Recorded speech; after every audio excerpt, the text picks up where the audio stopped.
Bueno, listos, pues. Ok.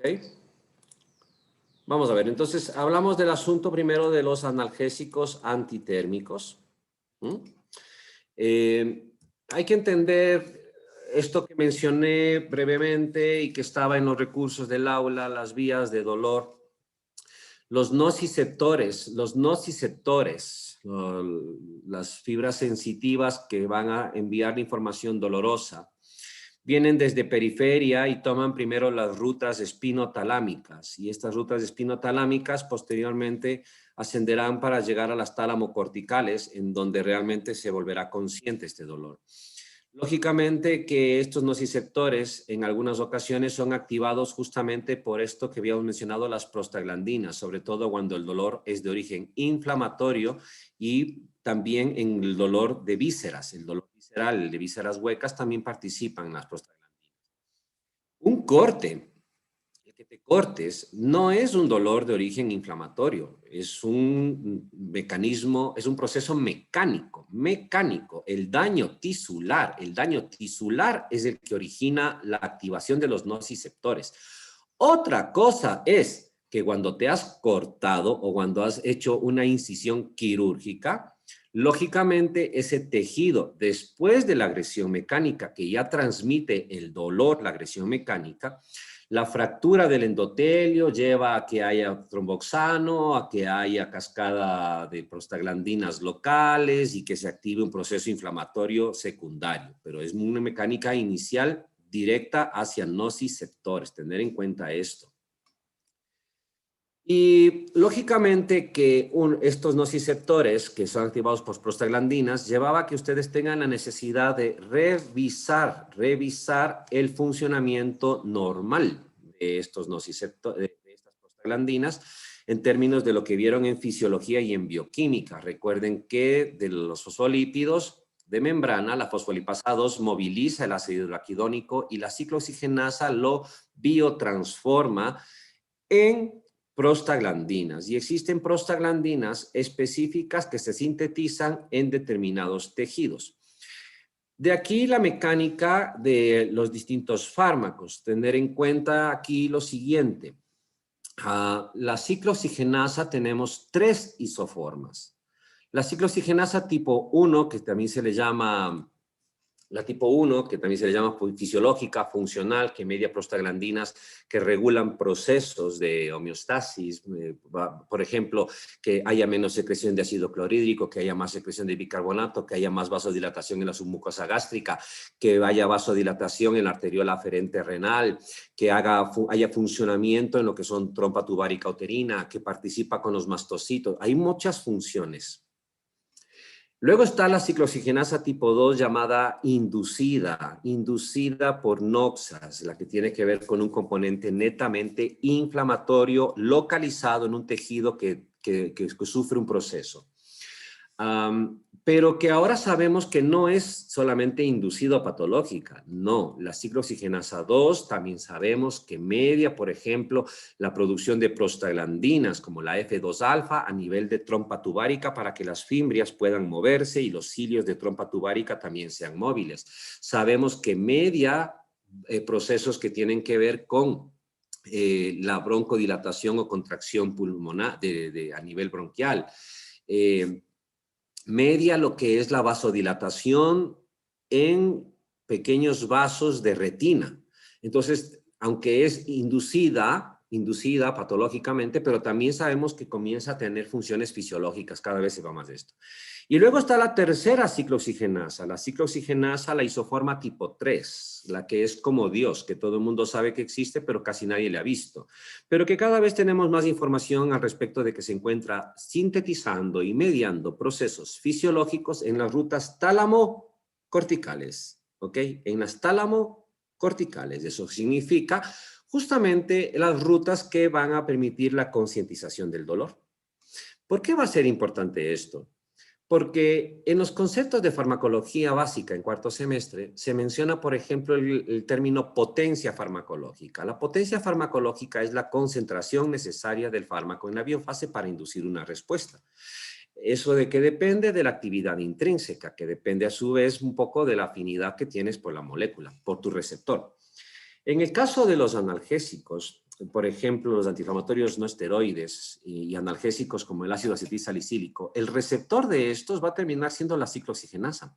Pero también en los otros, también en los derivados del paraminofenol y la dipirona, como vamos a ver ahora. Pero no va a ser esa biofase realmente la ciclooxigenasa 1 o la 2, sino la 3. Y esto es importante entenderlo. Porque entonces, ¿de qué estamos hablando? Estamos hablando de que hay fármacos que pueden necesitar un tipo de concentración en una de las biofases, biofase, lugar inespecífico en donde están los receptores. Pueden necesitar una concentración definida a una biofase, pero necesitan una concentración distinta, mayor o menor, en otra biofase de sus receptores también. Y esto condiciona mucho la potencia en cada uno de estos niveles, ¿ok? Esto va a ser importante y lo van a ir entendiendo mejor conforme avancen. Bueno, vamos por acá. Esto que están mirando ustedes es la página de la Organización Mundial de la Salud, del Centro de Colaboración que clasifica los medicamentos. Fíjense ustedes, esto lo pueden buscar si quieren en Google, ponen ATC Drug Classification y van a ir a esta página. Y aquí van a encontrar todos los códigos, esos códigos que ustedes se habrán fijado que posee también nuestro Cuadro Nacional de Medicamentos. Estos códigos son únicos e internacionales y sirven para identificar a los distintos principios activos para que se llamen de la misma manera en todo el mundo. Bueno, en los fármacos del sistema nervioso tenemos el primer subgrupo, que es el de los analgésicos, en donde están los tres que hemos hablado: opioides, analgésicos antitérmicos y antimigrañosos. Fíjense que no soy yo el que se está inventando esto, lo dice la Organización Mundial de la Salud. Cuando abrimos las pestañas para analgésicos y antitérmicos, nos damos cuenta que tenemos esto: los derivados del salicilato que mencionaba yo, los derivados del paraminofenol o de la fenacetina, que químicamente se les conoce como anilidas a todos, y los derivados de las pirazolonas. Este otro grupo dice otros analgésicos y antipiréticos, pero se refiere netamente a productos muchas veces en combinación, ¿ok?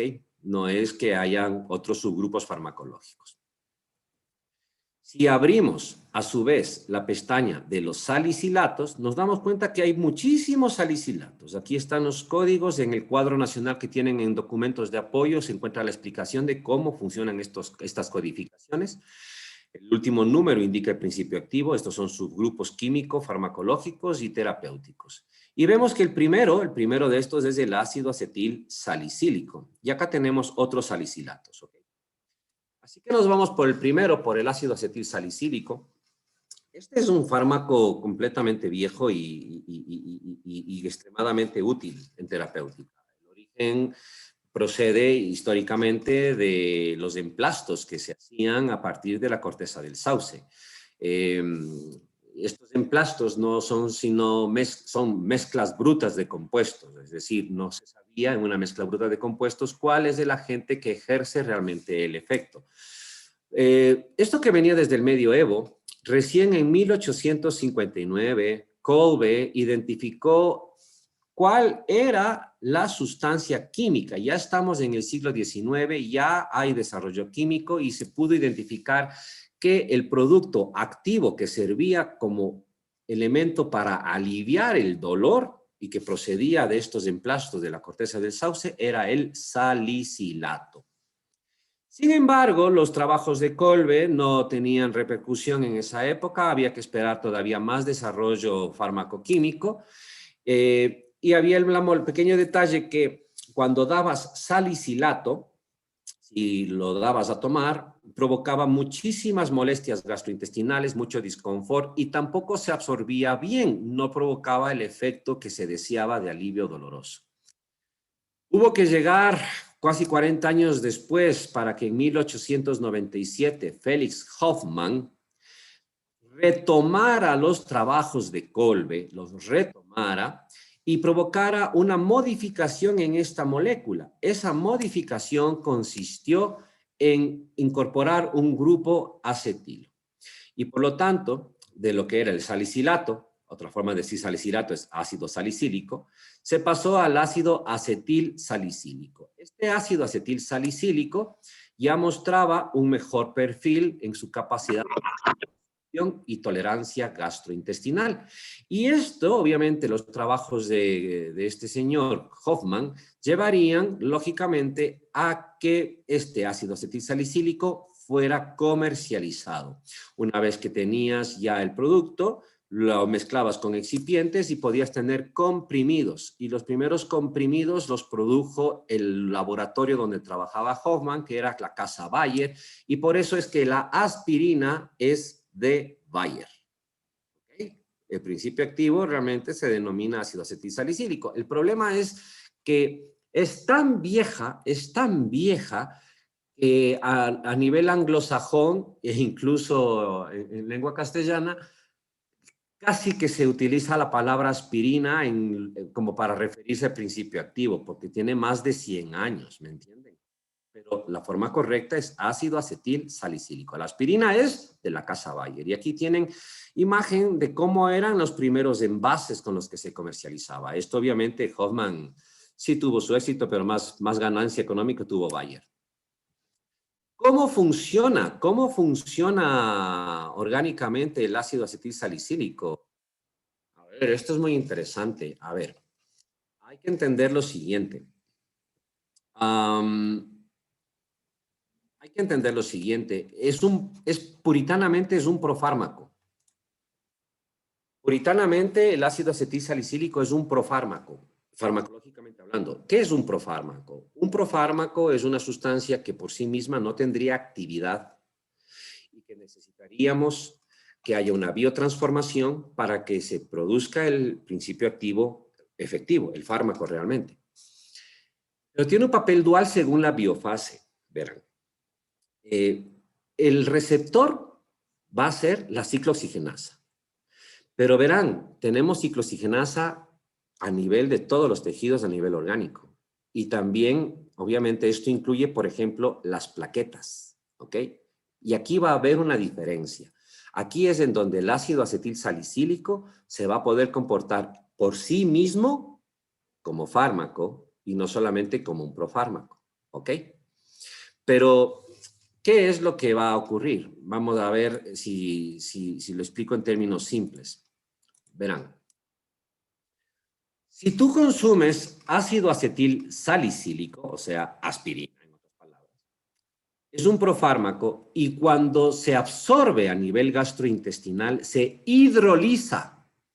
Sufre una reacción de fase 1 muy rápida, muy temprana. Se hidroliza, una reacción de fase 1 por hidrólisis, y deja dos cosas. Deja ácido acético como residuo y obviamente el fármaco per se, el salicilato. ¿Estamos claros? Deja salicilato. Si diera salicilato de sodio, o sea, el salicilato en forma de sal, también se perdería el componente sódico y dejaría salicilato como tal. Ya he dicho que este era muy difícil de absorberse a nivel gastrointestinal y administramos ácido acetilsalicílico. El receptor es la ciclooxigenasa. La gráfica que tienen en la pantalla es la de su libro.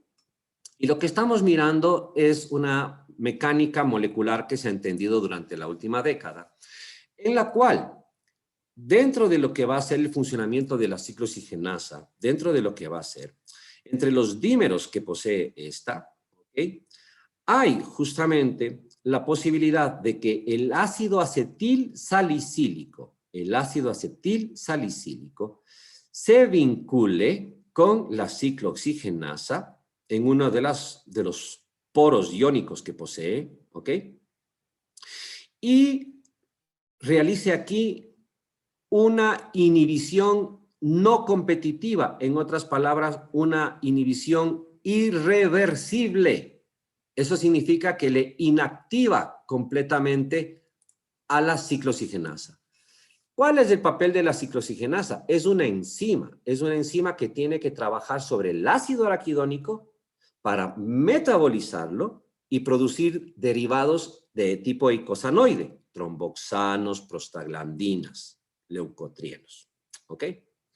Perdón, tromboxanos y prostaglandinas, porque en cambio el ácido araquidónico por la vía de la lipoxigenasa va a producir leucotrienos. Es la otra enzima que puede metabolizar al ácido araquidónico.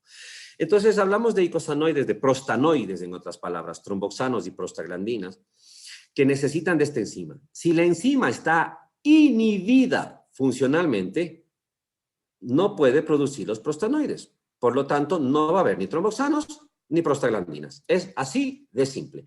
Pero estamos mirando que el ácido acetilsalicílico realizaría una inhibición irreversible. Tendrán en cuenta, las plaquetas no son células enteras, no tienen núcleo, eran megacariocitos que se fragmentaron.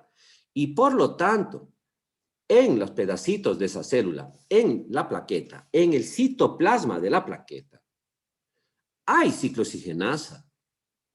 Pero si se inactiva, la plaqueta, como no tiene núcleo, no tiene ADN, no tiene posibilidad de volver a producir ARN, ni de volver a sintetizar nuevamente ciclooxigenasa. Eso significa que la plaqueta, con lo que quedó de ciclooxigenasa, con eso vive y muere. ¿Estamos claros con esta idea? Por lo tanto, esto es diferente a otras células. Por lo tanto, el ácido acetilsalicílico, si es que actúa en la ciclooxigenasa de la plaqueta, la inhibe irreversiblemente y se acabó, no puede funcionar. Así de simple, ciclooxigenasa. Y esto va a marcar una diferencia enorme sobre los efectos. En cambio, ¿qué pasa con el otro? Habíamos dicho que no solamente se produce, tenemos el ácido acetilsalicílico, sino que tempranamente podría hidrolizarse. Mientras más tiempo esté en el plasma, más fácilmente va a ser hidrolizado y cuando pase a nivel hepático lo mismo. Y por lo tanto, el salicilato también posee afinidad por la ciclooxigenasa. También se vincula en el mismo lugar, con la diferencia de que se vincula de manera competitiva, reversible. Eso significa que, aunque la inhibe, podría, según el tiempo que pase, desvincularse de la misma. De ahí que el ácido acetilsalicílico como tal tiene doble mecanismo de inhibición. Si es que no lo hizo por sí misma, si es que se biotransformó y hidrolizó, igual va a poder seguir inhibiendo gracias a la ciclooxigenasa, gracias al salicilato. Farmacocinéticamente, el ácido acetilsalicílico es y el salicilato, que es un metabolito activo, se liga en alta proporción a proteínas plasmáticas, más del 90%. Y esto es un dato a tener en cuenta por el riesgo de interacciones farmacológicas que pueden darse. Por otra parte, estamos viendo que dentro de lo que es biotransformación, primero ocurren reacciones de fase 1.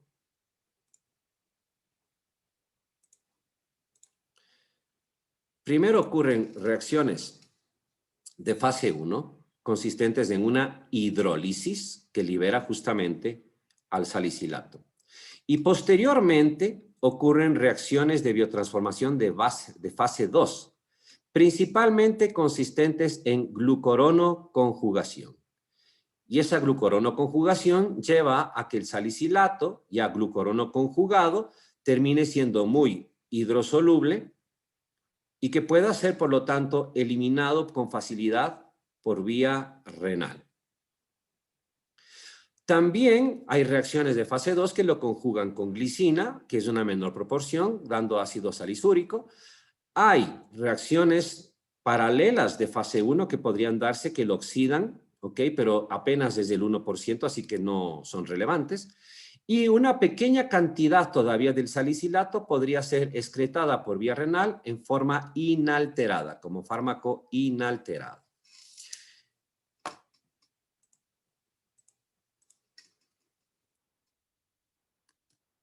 Teniendo en cuenta la relación dosis-respuesta, no va a ser lo mismo entonces algunos efectos que puede poseer el ácido acetilsalicílico. Un efecto es antiagregante plaquetario. ¿Por qué es antiagregante plaquetario? Porque va a evitar que exista la producción de tromboxano A2. El tromboxano A2, saben ustedes que es uno de los agregantes plaquetarios que se derivan de plaqueta propia y también del endotelio. Apenas con dosificaciones de 80 a 100 miligramos de ácido acetilsalicílico en el día es suficiente para poder ejercer el efecto de antiagregación plaquetaria. ¿Por qué? Porque lógicamente se acaba de absorber, está en torrente sanguíneo, va a alcanzar buena concentración plasmática a ese nivel primerito. Por lo tanto, la concentración que necesitas, incluso seas como ácido acetilsalicílico, como salicilato, en la biofase, que son las plaquetas que están aquí representadas como puntos blancos, como pequeñitas cosas blancas, la biofase, la concentración a ese nivel es diferente y apenas ya con una dosis muy baja tienes potencia suficiente para poder inhibir a ese nivel la ciclooxigenasa.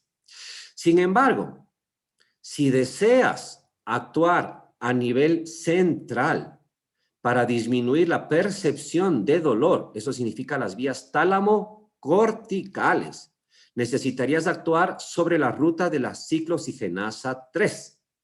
Esa ciclooxigenasa 3 va a necesitar mayor concentración en la biofase. Necesitas penetrar el sistema nervioso central e inhibir a esa ciclooxigenasa. Para esto necesitarás más concentración plasmática y entonces estamos hablando de que prácticamente tendremos ese efecto cuando demos 4 gramos en el día. 4 gramos en el día, fíjate que es una dosis mucho más alta que la otra, vamos a tener ese efecto analgésico. Estamos hablando, por ejemplo, de pautas que pueden ir de 500 miligramos 6 veces al día, estaríamos dando netamente ahí aproximadamente casi 2 gramos y medio, o puedes llegar hasta un máximo de 4 gramos, ¿ok? Hasta un máximo de 4 gramos en el día. Pero en cambio, si deseas tener un efecto antiinflamatorio, significa inhibir las prostaglandinas que están participando en el proceso inflamatorio en un nivel. Por ejemplo, en una articulación, como en el caso de artritis reumatoide.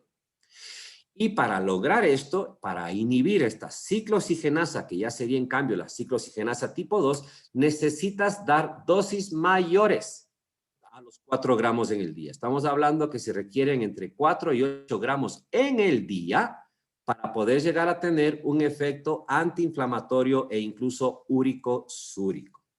Lo que acabo de decir lo vamos a mirar ahora en una gráfica netamente de dosis-respuesta y concentración plasmática. Aquí está. Si utilizamos 80 a 100 miligramos en el día, la concentración, aquí tenemos miligramos por decilitro de ácido acetilsalicílico. La concentración plasmática es baja y con eso ya tiene, sin embargo, un efecto antiplaquetario. Si damos más dosis, entre 2 gramos y 4 gramos en el día, o sea, 500 miligramos cada 6 horas o 1 gramo cada 6 horas, si damos entre 2 y 4 gramos, ya actuamos a nivel central y podemos tener, por lo tanto, un efecto antipirético y analgésico central. Pero fíjense en que tenemos que llegar a estar prácticamente en 20 miligramos por decilitro de plasma para poder tener un efecto úrico-súrico. En otras palabras, favorecer la excreción de ácido úrico. Y por eso está en que, aparte del componente antiinflamatorio, se dice que la aspirina también sirve para el tratamiento de la gota, porque elimina ácido úrico. Y ese efecto antiinflamatorio que requieres de estas concentraciones ya te obliga a que estés dando dosis mayores, prácticamente 5, 6, 7, 8 gramos en el día. ¿Ok? Los estudios para que tenga utilidad en artritis reumatoide requieren por lo menos 6 gramos para que tenga el efecto antiinflamatorio. Así que esta es la razón farmacológica por la cual el ácido acetilsalicílico es un analgésico. Primero es un analgésico y necesitas dosis más altas para que sea antiinflamatorio. ¿Me entienden lo que decía la clase pasada? Farmacológicamente y químicamente es primero un analgésico. Y dirán, ¿antes es antiagregante? Sí. Y por eso, si ustedes le miran en el Cuadro Nacional de Medicamentos Básicos, en el grupo B sanguíneo, está el ácido acetilsalicílico a concentración de 100 miligramos día. Y hasta aquí, ¿cuántos miligramos hay que utilizar de ácido acetilsalicílico para que sea un antiagregante plaquetario? 100 miligramos. 100 miligramos diarios. Y eso es lo que tendrán que acordarse para la unidad 3 cuando estemos en cardiovascular, porque no lo volveré a repetir. 100. ¿Puede haber efecto con 81? Sí. ¿Por qué usamos 100? Porque hay variabilidad interindividual. Y entonces, para asegurar que no vaya a haber esta variabilidad, preferimos trabajar con la dosis de 100 miligramos diarios.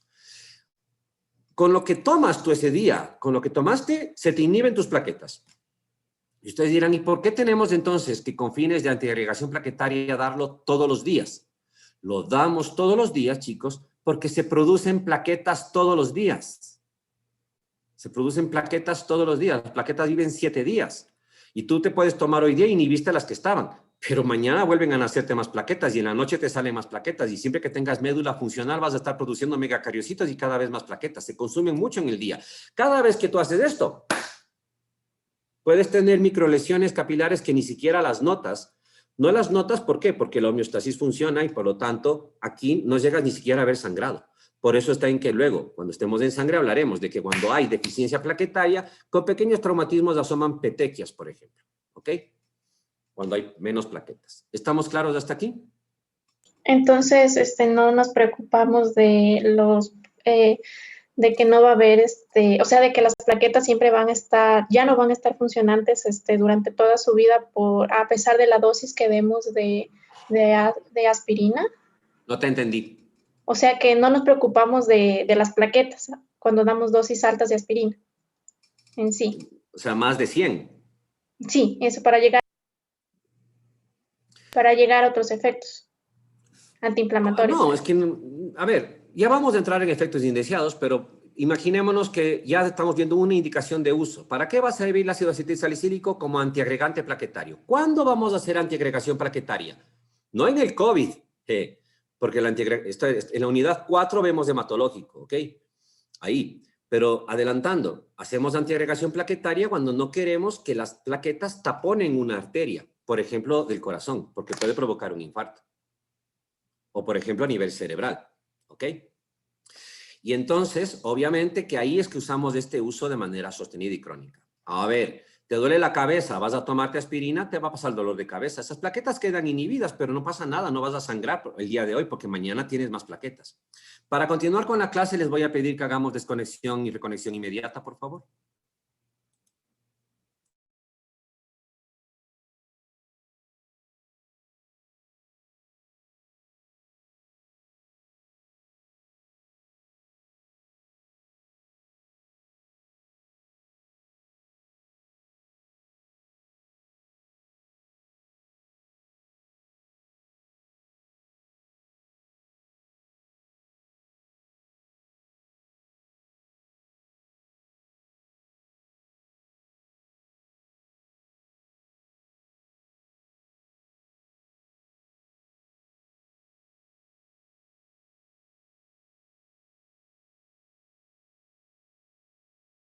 Ya te mando mensajito cuando esté bajando, cuando ya me haya resultado de la doctora. Que te vaya súper bien. Te amo, chao.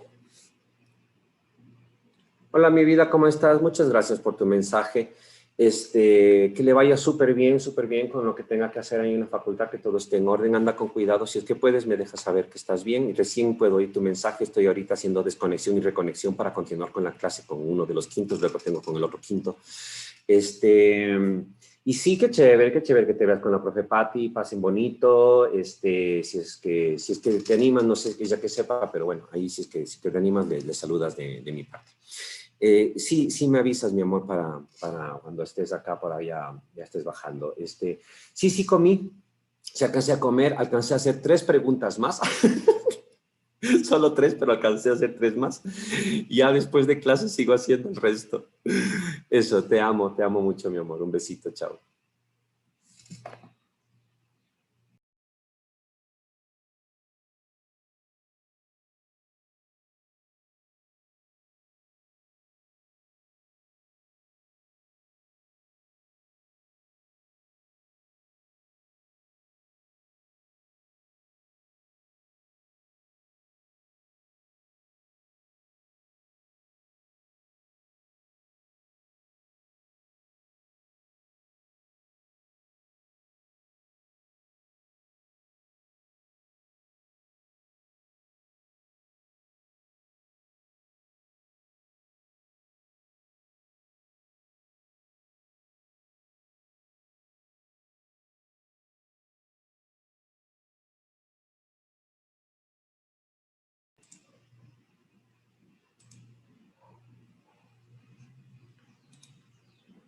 Seguimos, entonces, así que la dosificación, sí, sí, ya me oyeron lo que le estaba diciendo a la ley para que no se me cabree ya. La dosificación, ¿cómo se llama? Hay que ser bueno también, ¿sí? La dosificación, ¿cómo se llama? De la aspirina, entonces, si es que vas a utilizar 100 miligramos todos los días, la pregunta es, ¿vamos a tener luego repercusión de efectos indeseados? La respuesta va a ser que sí. Ahora, ya vamos a mirar el uso como analgésico, ¿ok? Pero estamos mirando ahorita en la gráfica que si quisiéramos, ¿cómo se llama? Tener un efecto analgésico, ya necesitamos dar mayor dosis. ¿Cuánto? Depende. El ácido acetilsalicílico como analgésico en monodosis, y de aquí en adelante se me va recordando en los fármacos que vayamos hablando, para el dolor agudo, me duele la cabeza, me duele el tobillo, me sacaron una muela, ¿ok? Incluso dolor postquirúrgico menor, de cirugía menor. La dosis eficaz analgésica en monodosis es de 1 gramo. 1 gramo, incluso por eso la propaganda de ácido acetilsalicílico, si te das cuenta, te pone 2 comprimidos, porque cada comprimido tiene 500 miligramos. Daránse cuenta, incluso la aspirina efervescente. Y hablando de la efervescente obviamente da un Tmax, un tiempo máximo para alcanzar concentración máxima de 30 minutos. ¿Por qué? Porque el comprimido sólido necesita disgregarse, liberarse y hasta que se absorba, etcétera.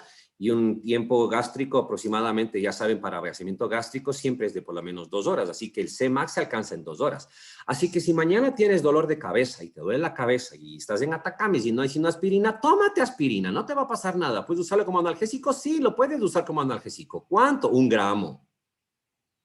¿En qué tiempo, cómo se llama, vas a empezar a tener la concentración máxima? El alivio puede comenzar antes, pero la concentración máxima con el efecto máximo a las 2 horas. Esto es obvio. Ah, no, es que quiero que sea más pronto. Pues entonces consíguete aspirina efervescente, ¿no? Para entendernos un poco.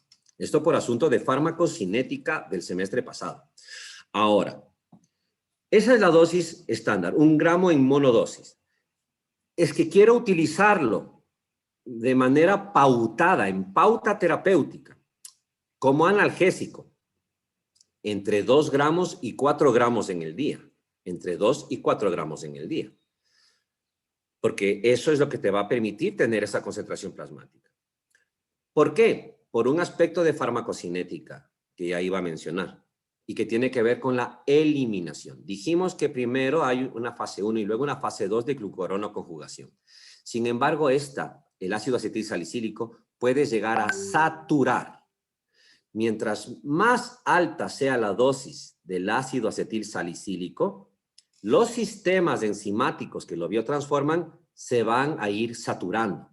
Y por lo tanto, en dosis diarias menores de 4 gramos, sigue una cinética lineal, es decir, proporcional, sin acumulación. La lineal, a más dosis más eliminas. O sea, doy 1 gramo en una semivida plasmática, me quedan 500 miligramos.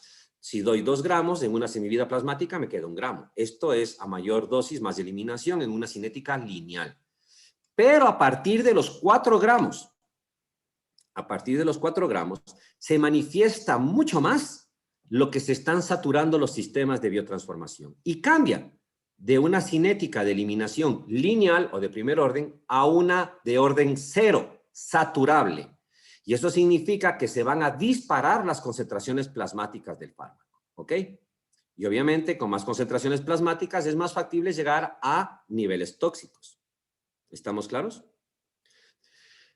Pensando entonces en estos esquemas, es una de las razones por las cuales ácido acetilsalicílico se evita dar en pauta regular.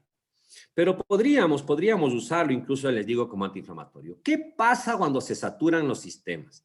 Con más de 4 gramos en el día empiezan a saturarse y a partir de 8 gramos ya tenemos una saturación completa y es factible, por lo tanto, que comencemos a tener niveles de toxicidad.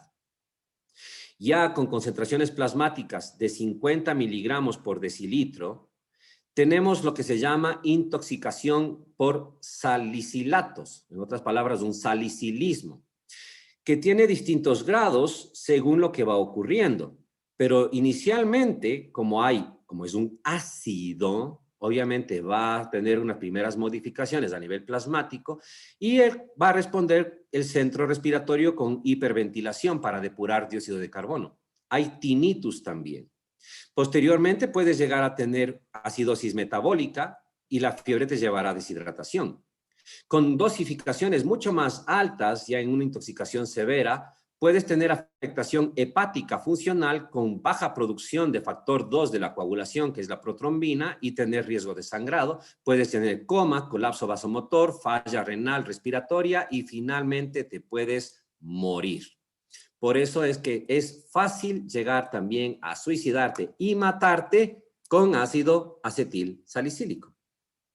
Como es un ácido, si quisiéramos, en un caso de esto, de intoxicación, si quisiéramos acelerar la eliminación a través renal, tendríamos que de su forma no ionizarla, cambiarlo a forma ionizada, así como hablábamos con los barbitúricos.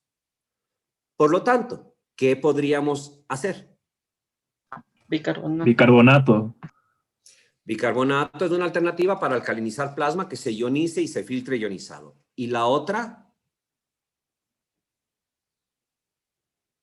Lo que decíamos, alcalinizar la orina. Alcalinizar la orina con un fármaco que estudiaremos en la unidad 3, que es la acetazolamida, que evita que se recupere bicarbonato en la nefrona y por lo tanto el túbulo renal está lleno de bicarbonato. Se filtra el ácido no ionizado, se ioniza y queda ahí. ¿Estamos? Es una de las formas que podríamos manejar. Esto es lo mismo que he mostrado, pero a nivel de lo que es la gráfica de su libro, ¿no es cierto? Entonces, en 100 miligramos de efecto antiplaquetario, 1 gramo, ya estamos con efecto analgésico y antipirético, 4 gramos en el día o más, ya tenemos efecto antiinflamatorio, pero comenzamos ya a tener efecto de intoxicación tipo tinnitus, y con más dosificaciones, pues lógicamente ya alcalosis, fiebre, falla respiratoria, incluso la muerte, ¿ok? Con 30 gramos. Una caja de aspirinas de 500 miligramos puede tener, las cajas grandes, incluso 100 comprimidos. Estamos hablando de que hay 50 gramos. Un paciente que quiera suicidar, si se tome los 50 gramos, tranquilamente se va a quemar el hígado y va a llegar a colapso vascular. Este ácido acetil salicílico, comercializado como aspirina, se le conoce que tiene muchas veces efectos indeseados a nivel gastrointestinal. Tener cuidado aquí con un producto, por eso pongo esta imagen, que es el Alka-Seltzer. El Alka-Seltzer se promueve para el chuchaqui y para el malestar estomacal después de algunas comidas. Pero se le promueve con esto, no como antiácido. Cuidado, no es lo mismo. No para la úlcera. Este Alka-Seltzer posee, por una parte, sí, un antiácido que lo estudiaremos en la unidad 3, en la unidad 4, perdón. Pero posee ácido acetil salicílico para quitarte el malestar del guayabo, del chuchaqui o del empacho, el dolor de cabeza. Y muchas veces se piensa de que el Alka-Seltzer puede servir como antiácido exclusivamente. No, puede empeorarte las lesiones gástricas. Hay que tener cuidado.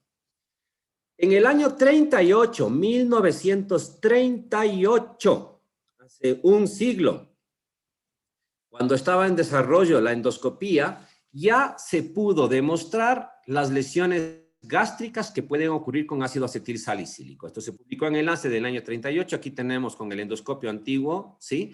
Una visualización de la mucosa a nivel de lo que sería el antro gástrico antes de tomar ácido acetil salicílico y después de tomar ácido acetil salicílico, donde ya se nota rápidamente un eritema.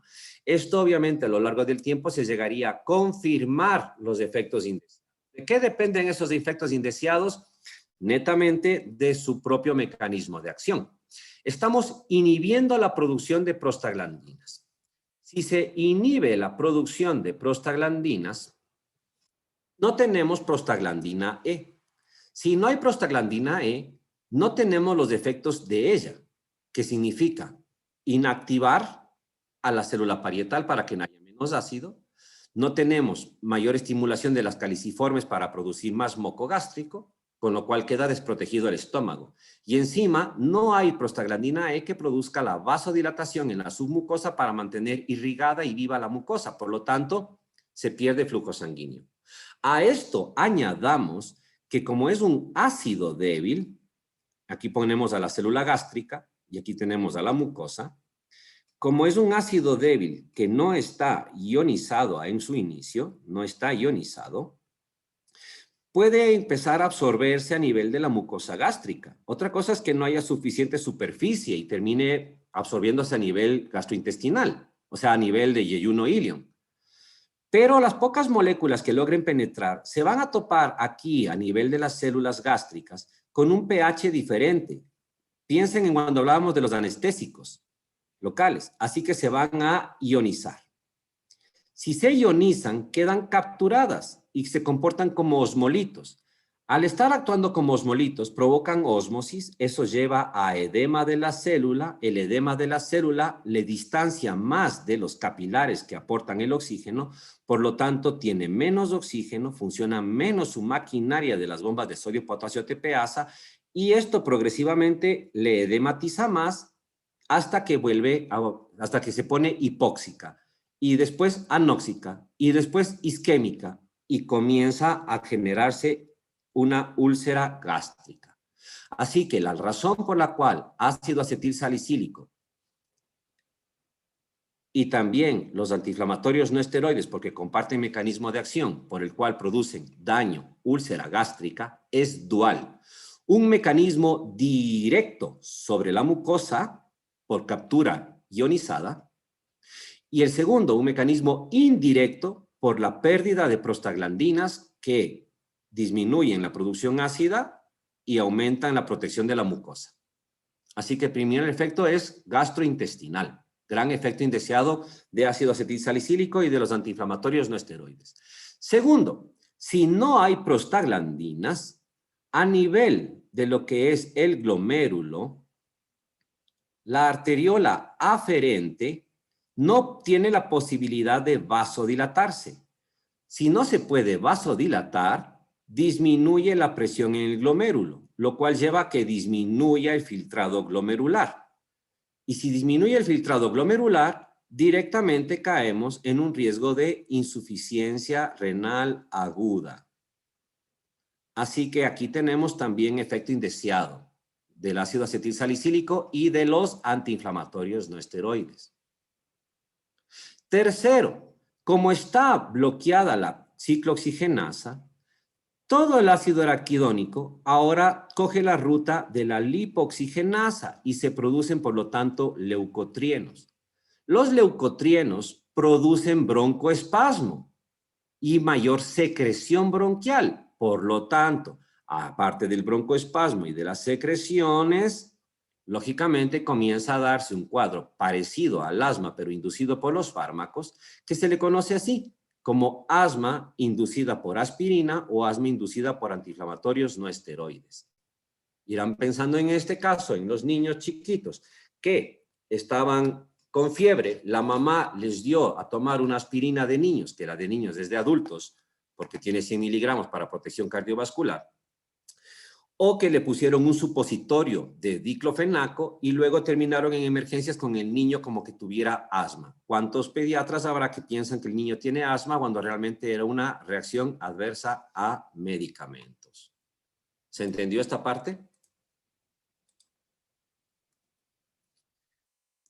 El ácido acetilsalicílico se encuentra totalmente contraindicado en niños. En el Reino Unido está prohibido en menores de 16 años de edad debido al riesgo del síndrome de Reye. El síndrome de Reye es una patología grave que cursa justamente con alteración funcional en sistema nervioso central y que puede llegar incluso a potencialmente provocar letalidad si es que el letargo termina siendo muy brusco, pero que ocurre en niños que han tenido, se identificó en los niños que habían tomado ácido acetilsalicílico o que habían tomado antiinflamatorios no esteroides después de cuadros virales, justamente fiebres inducidas por distintos rinovirus, adenovirus, coronavirus simple y varicela, ¿sí? Así que el síndrome de Reye es otra razón para la contraindicación de uso en menores de 16 años de edad.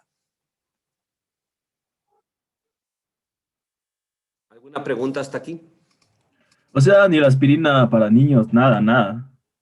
La aspirina para niños no es para niños. Se inventó inicialmente así, como haciendo una dosis más pequeña, pero la verdad está en que ¿cuánto contiene? 100 miligramos. La aspirina para niños realmente usan los adultos.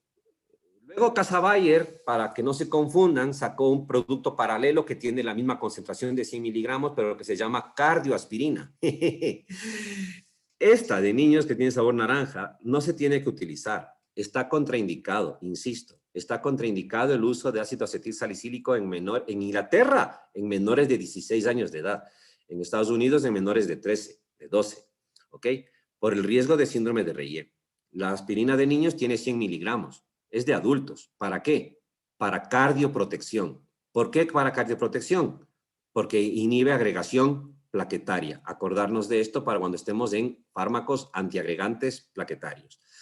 Otra indicación de uso de aspirina, dolor agudo. ¿Ya? Dolor agudo. ¿Cuánto? 1 gramo en monodosis. Ese gramo en monodosis va a ser equipotente y comparable a otros fármacos. ¿Qué pasó?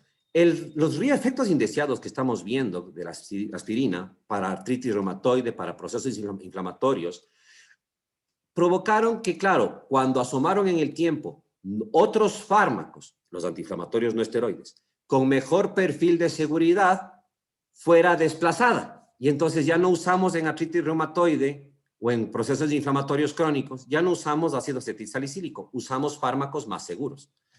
¿Pero la aspirina todavía puede servirte? Claro, claro que te puede servir, pero es preferible no usarlo en pauta regular porque tiene un elevado riesgo de toxicidad gastrointestinal. ¿Qué pasa con la aspirina en dosis baja de antiagregación plaquetaria? En el tiempo también puede llegar a provocar lesión gastrointestinal. También puede provocar. ¿Qué pasa con la aspirina con cubierta entérica? La de cubierta entérica te evita el mecanismo directo de lesión en la mucosa que hablé por ionización, pero no te evita a largo plazo el efecto indirecto dependiente de la menor cantidad de prostaglandinas. ¿Se entendió? Así que antiagregante plaquetario, analgésico, preferentemente como monodosis, todavía puede seguir siendo seguro. Contraindicado en niños. Reacciones adversas a nivel renal principalmente y a nivel gastrointestinal, síndrome de Reye y otras que pueden leer en el libro. Eso es, chicos. Hasta aquí quedamos el día de hoy. Les veo el día lunes. Gracias, Doc. Gracias. Gracias, Doc. Gracias, Doc. Chao, chicos.